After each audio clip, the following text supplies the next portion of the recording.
Diaspora Entrepreneurship. Êtes-vous à la hauteur?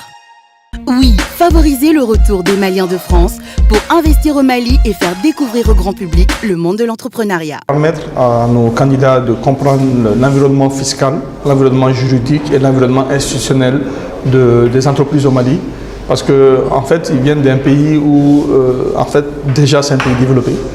Et ils veulent entreprendre dans un pays qui est considéré comme un pays en développement. La logique juridique en France est différente de la logique juridique au Mali. Nous sommes dans une communauté juridique qu'on appelle le WADA, donc ce n'est pas évident qu'ils ont une maîtrise parfaite de ces questions-là.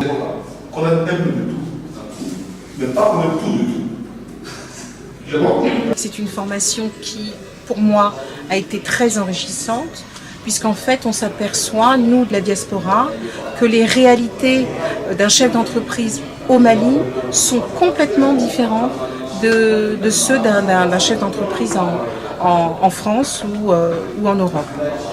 Donc l'accent a été mis sur le fait qu'il faut vraiment caler son projet avec la réalité et les situations du pays. Donc ça a été très enrichissant, parce que c'est vrai qu'il y a des divergences qui sont énormes, que ce soit par exemple en termes de statut juridique, que ce soit en termes de lois obligatoires, en termes d'impôts, enfin bon, les sujets ont été assez vastes.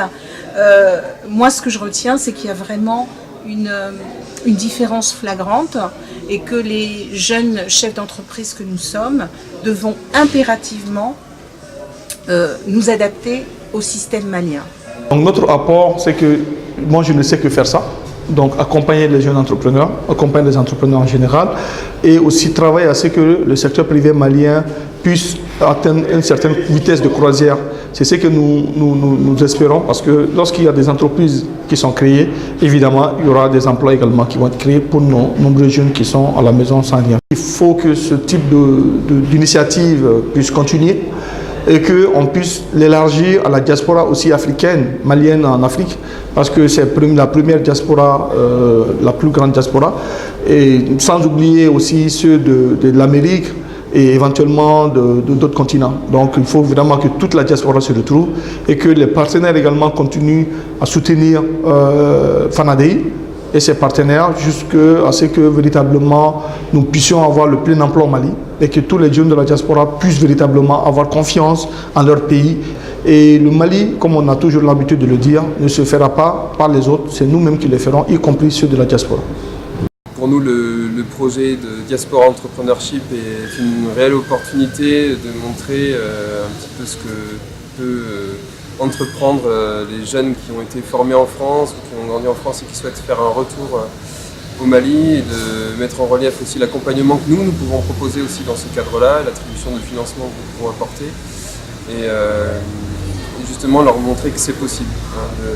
Souvent parler de retour pour des personnes qui sont parties vivre en France est synonyme d'un échec quelque part, d'un parcours migratoire.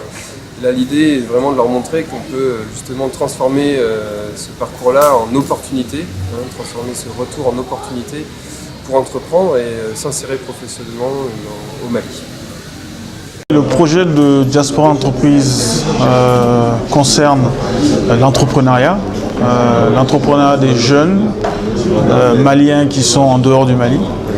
Et l'agence ayant pour mission de promouvoir l'investissement au Mali et donc d'offrir des services pour assister tous les investisseurs et tous les porteurs de projets, nous devons donc d'être partie prenante à ce projet qui est une première.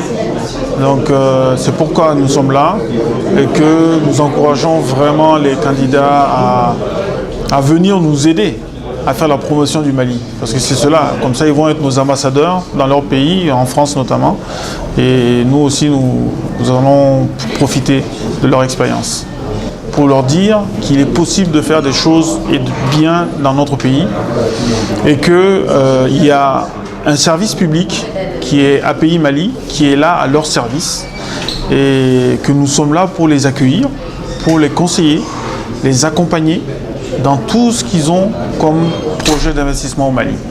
Et je pense que nos compatriotes de la diaspora ont besoin de savoir que ce service existe et qu'il y a des gens, des professionnels qui sont là rien que pour les accompagner. Associez-vous à cet événement inédit, sponsorisez nos émissions pour gagner vous aussi de la visibilité.